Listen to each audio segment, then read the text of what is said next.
तीन तलाक बिल के खिलाफ लाखों की संख्या में मुस्लिम महिला व पुरुष एकजुट हुए हैं। जानने और सुनने की कोशिश करेंगे कि आप इसके विरोध में प्रदर्शन क्यों कर रहे हैं।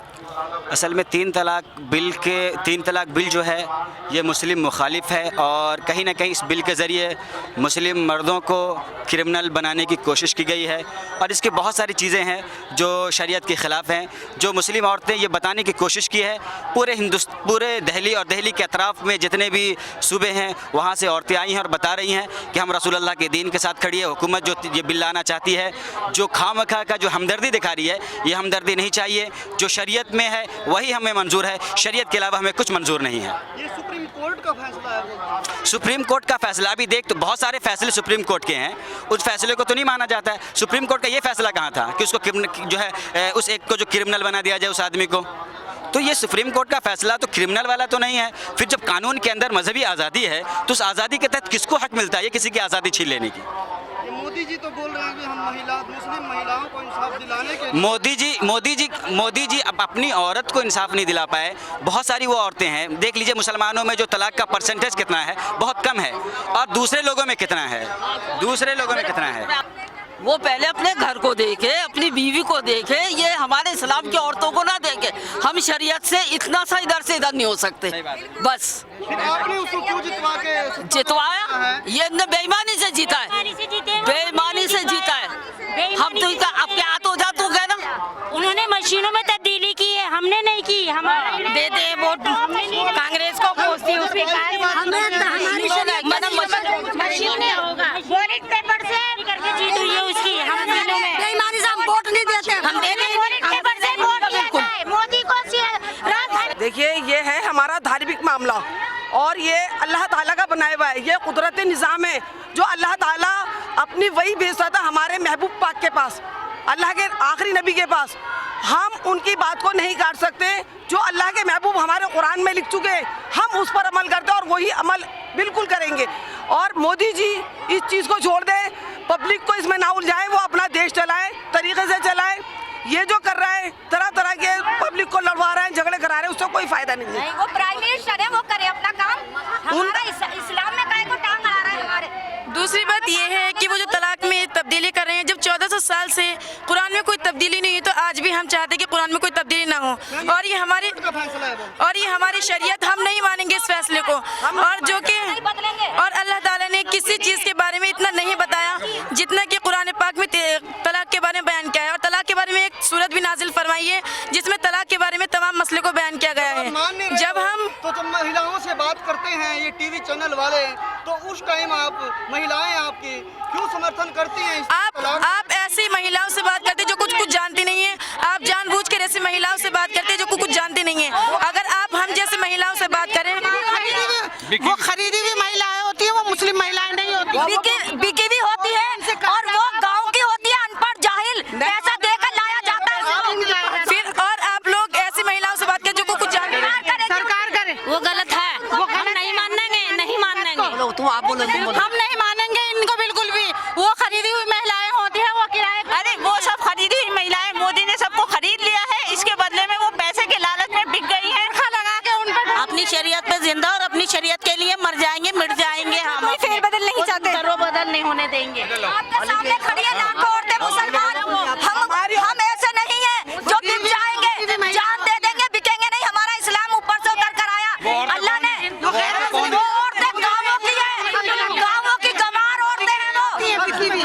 वो महिलाएं बिकी भी होती है, उन्हें पैसे दे के लिया जाता है। किराए वाली औरतें होती है, किराए वाली। हम किराए पे चलने वाले नहीं है, हम जान दे देंगे, इस्लाम बचा लेंगे। आज तीन तलाक को लेकर जंतर मंतर पर लाखों की संख्या में मुस्लिम महिलाएं एकजुट होकर इसके खिलाफ आवाज़ बुलंद कर रही हैं। जानने और समझने की कोशिश करेंगे कि किस प्रकार आपको इसमें आपके साथ भेदभाव नज़र आ रहा है, आप इसके खिलाफ क्यों हो, बताइए। देखिए, हम नहीं चाहते अपनी शरीयत में कोई भी ख़िलाफ़ वर्जी। हमारी शरीयत कुरान और हदीस के हिसाब से है। अल्हम्दुलिल्लाह हम इसमें बिल्कुल मुतमईन हैं और हम इस पर ही इसी को आगे बढ़ाना चाह रहे हैं। इसीलिए हम सब लोग इस यहाँ पर सब लोग आए हैं, इकट्ठे हुए हैं और हम ज़र्रा बराबर भी इसमें मुदाखलत नहीं चाहते। हमारा ये जो है कुरान और हदीस के हिसाब से है, इसी वजह से हम इस पर अमल करते हैं और ये कोई ज़ोर ज़बरदस्ती नहीं है, ज़्यादती नहीं है। हम अपने दिल और दिमाग से इस चीज़ को फॉलो कर रहे हैं। अल्लाह का शुक्र एहसान परवरदिगार का, उस मालिक का। जी नहीं, सुप्रीम कोर्ट के फ़ैसले को हम नाफिज कर रहे हैं। हम अपने दीन में नहीं, हम नहीं मानते इस चीज़ हम सुप्रीम कोर्ट को नहीं मानते, अपने दीन के अंदर, अपनी उसके अंदर बिल्कुल नहीं मानते। हमारी शरीयत बिल्कुल गवाही नहीं देती कि हम अपने दीन के अंदर सुप्रीम कोर्ट का, हाई कोर्ट का कुछ को भी नहीं मानते। सुप्रीम कोर्ट का अभी तक कोई फैसला नहीं आया है। 11 मई को अभी पहली सुनवाई है, तो अभी ना हम कोई मुखालफत कर रहे हैं। हाँ, हमें ये बिल नहीं चाहिए क्योंकि ये बिल ही सही नहीं है। एग्जैक्टली। और ये मोदी जी जो बोलते हैं कि हम मुस्लिम महिलाओं की भलाई के लिए ये फैसला, ये बिल्कुल एक मिनट सर, ये बहुत वुमेन एम्पावरमेंट का बहुत चर्चा लगाया जा रहा है। मैं सिर्फ आपसे, पूरी आवाम से सिर्फ एक बात ये पूछना चाहूँगी कि इतने सारे केसेस डोमेस्टिक वायलेंस के, औरतों पे इतने जुल्म के, not only in Muslim community, not only in Muslim community, इतनी सारे हिंदू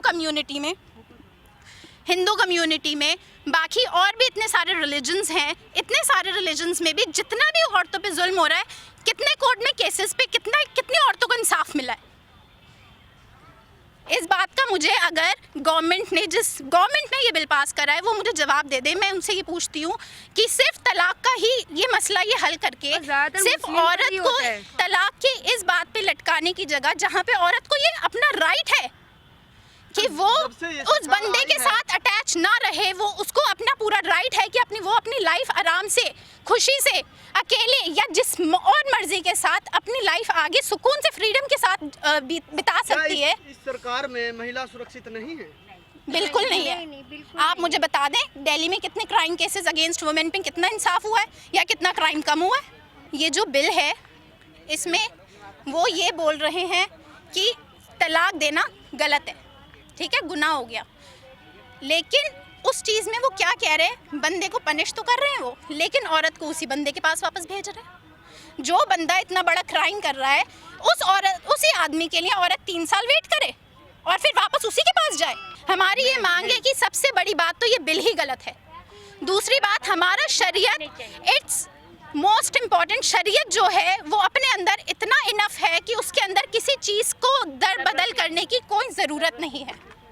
हम अपने फ़ैसले मुस्लिम पर्सनल लॉ की तरफ लेके जाएंगे इंशाल्लाह और वहीं से ही हमारा ये सारा जो है मामला हल होगा। हम किसी कोर्ट के ज़रिए अपने मामलात को हल नहीं करना चाह रहे हैं क्योंकि ये हमारा इस्लामी मामला है। हम सब कुछ कर लेंगे, कोर्ट से तो कोई मतलब ही नहीं है। और जैसे कि मेरी बहन ने कहा है कि वही आदमी जिसको 3 साल के लिए सज़ा भी मिल जाए, फिर वो हमारे बच्चों का ख्याल भी रखेगा, वो कौन से दिल से रखेगा? उसमें क्या मोहब्बत होगी? क्या जेल जाने वाले बंदे की क्या वैल्यू रह जाती है? जो आप ये बोल रहे हैं कि फिर औरत का जो मतलब एक सिक्योरिटी जो आप दे रहे हैं कि औरत सिक्योर रहेगी, उस आदमी का सोसाइटी में, मुझे ये बता दीजिए, जो जेल से वापस आता है, क्या उसको इतनी इज्जत मिलती है? क्या उसको इतनी इज्जत मिलती है सोसाइटी में कि वो अपनी सिर्फ फैमिली का, अगर वो वापस भी आ जाता है फैमिली के पास, तो वो फैमिली का अच्छे से देखभाल कर सकता है? कैसे वो? अच्छा, मोदी गवर्नमेंट जो है ये बेसिकली विमेन एम्पावरमेंट की बात करती है। अब जब विमेन एम्पावरमेंट की बात होती है तो सिर्फ उन्हें विमेन एम्पावरमेंट मुस्लिम कम्युनिटी की औरतें जो हैं उनमें ही दिखता है। आप बस्तर में जाइए, बस्तर में पुलिस क्या करती है उनके साथ। आप आसाम में जाइए जहाँ अफस्पा लगा हुआ है, कश्मीर में जाइए, वहाँ पर पुलिस और आर्मी क्या करती है उनके साथ। इतनी शर्मनाक हरकतें होती हैं जिनको बयान नहीं किया जा सकता, किसी के सामने कहा नहीं जा सकता। पूरा दुनिया जानती है कि क्या होता है, लेकिन आज भी हमारे मोदी जी को इस चीज़ के बारे में कोई नहीं मतलब है। आपकी ज़किया जाफरी, जिनके हस्बैंड को मोदी जी ने दंगों में मरवा दिया, जब वो फ़ोन करते रहे और फ़ोन नहीं उठा तो उनको अपनी जान गंवानी पड़ी। आज उनकी कोई सुनवाई नहीं करता। इशरत जहाँ का कोई नाम लेने वाला नहीं है। नजीब गायब हो जाता है लेकिन उसके बारे में कोई कुछ बोलता नहीं है। तो आज मुस्लिम कम्युनिटी की औरतों की इतनी क्यों हो रही है फिक्र? आप बताइए। अपनी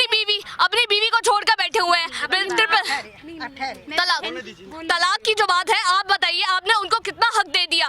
आज तक आप उनके ऊपर कुछ नहीं कर सके, आप उनके ऊपर आप उनका मुआवजा तय कराते या कुछ भी करते, आप उनके साथ रखते नहीं है। मोदी कुछ नहीं, हमारी औरतों के लिए कुछ नहीं कर रहा, ये सब बेवकूफ़ी है। कुछ नहीं किया है औरतों के लिए, सिर्फ बेवकूफ़ बना रहे हैं। किसी को बोले देखिए, हमारा कहना ये है, देखिए हमें किसी मजहब से कोई लेना देना नहीं है। अव्वलुल आला हमारा मजहब है और वो ये सिखाता है कि हमें किसी और को बुरा नहीं कहना है। कही जाएगी, क्यों नहीं कही जाएगी? मैं सिर्फ इस बात पे एक ये रोशनी डालना चाहूँगी कि सिर्फ यहाँ पे वुमेन एम्पावरमेंट का और एक वुमेन सिक्योरिटी का नाम लेके जो चर्चा की जा रही है, जिस बेसिस पे ये बिल पास किया जा रहा है, मैं सिर्फ ये बात पूछना चाहूँगी गवर्नमेंट से कि इतने प्रोटेस्ट होते हैं, सिविलियंस को इतनी बुरी तरीके से मार दिया जाता है, उनकी फैमिलीज की लेडीज की प्रोटेक्शन की जिम्मेदारी किसकी है? मैं ठहरी है एक तलाक मुस्लिम कम्युनिटी में it's a non issue, it does not even exist, it's a very minuscule minority that applies for talaq. और कम्युनिटीज़ में कितने सारे लोग अप्लाई करते हैं, तो आप उनके साथ इक्वेट क्यों नहीं कर रहे? फिर दूसरी कम्युनिटी में भी तलाक देते हैं, मुस्लिम्स में तो ये इशू ही नहीं है तलाक का इतना, जिसे जो नॉन इशू है आप उसे इशू बना रहे हो। इतनी सारे क्राइम्स हो रहे हैं, उनके खिलाफ कोई कुछ हो नहीं रहा, जो इशू है ही नहीं उसे इशू बना रहे हो। सबसे पहली बात तो सबसे पहले वुमन को, हर औरत को, हिंदू मुसलमान क्रिश्चियन सारी औरतों को हिफाजत सड़कों पे चलने की वो तो दीजिए, आप सिक्योरिटी तो दीजिए। आप एक बहुत ही छोटी सी, बहुत छोटी और बहुत अच्छी बात कहना चाहूँगी अपने प्यारे अजीज़ माँ और बहन भाइयों सबसे कि अल्लाह तबारक व तआला ने फरमाया है कि हमें किसी और के मज़हब को बुरा नहीं कहना है, हमें कोई उनसे ऑब्जेक्शन नहीं है, लेकिन जब हम उनमें दखल अंदाजी नहीं कर रहे तो वो भी हमारे फैसलों में दखल अंदाजी नहीं करें। हम कलाम को लेकर चल रहे हैं, अपने इस्लाम को लेकर चल रहे हैं, चलते थे और चलते हैं और इंशाअल्लाह चलते ही रहेंगे, चाहे ज़ेर हो जाए या खाक हो जाए, इंशाअल्लाह चलेंगे, लेकिन बुरा किसी को नहीं कहेंगे। हमें कोई शिकायत नहीं है इनसे। हाँ, मुझे ऐसा लगता है मोदी जी के लिए कि वो इंटरेस्ट ले रहे हैं हमारे जो मज़हब में, तो आ जाइए बुलावा दे रहे हैं, मगर बहुत अच्छा लग रहा है, बहुत घुस रहे हैं, तो पढ़िए कलमा ला इलाहा इल्लल्लाह और मोहम्मद रसूलुल्लाह और करके देखें। आइए, समझो, आइए समझिए, आपको मोहब्बत आ रही है ना हमारे इस्लाम से? क्यों घुस रहे हैं तलाक के मामले में? क्यों नहीं देखते उन लोगों को जो मजलूम सड़ के मर जाते हैं? क्यों नहीं देख रहे मिस्र में? क्यों नहीं देख रहे सीरिया में इतने सारे मासूम बच्चे बेतहाशा मार दिए, दर्जनों के हिसाब से गिने भी नहीं जा रहे। उनकी माँ को देखते कि दिल तरस रहे हैं, बच्चे फूटे हुए हैं, मलबे में से निकाल के जा रहे हैं, बच्चे टूट रहे हैं। आज एक घड़ी में किसी एक बच्चे का इंतकाल होता है, एक माँ कितना रोती है, उसे मीडिया नहीं दिखाएगी, कोई नहीं दिखाएगा उसे।